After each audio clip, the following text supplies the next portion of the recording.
How to care for a safety harness. Caring for your harness ensures safety and extends its lifespan. Inspection before each use. Check the webbing for frays, cuts, or abrasions. Look for signs of chemical damage or burns. Ensure metal components, buckles, D-rings are free from rust or deformation. Verify that stitching is intact and free from unraveling. Proper cleaning. Mild soap and water. Use warm water with mild detergent for cleaning.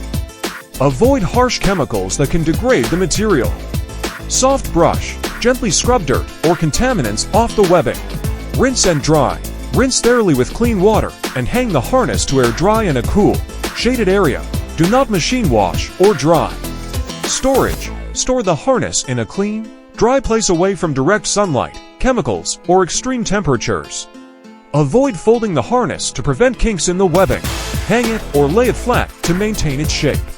Regular maintenance. Schedule periodic inspections by a qualified professional, especially after a fall or heavy use. Replace any worn or damaged parts immediately to maintain the harness's integrity. Contact us for all your PPE needs.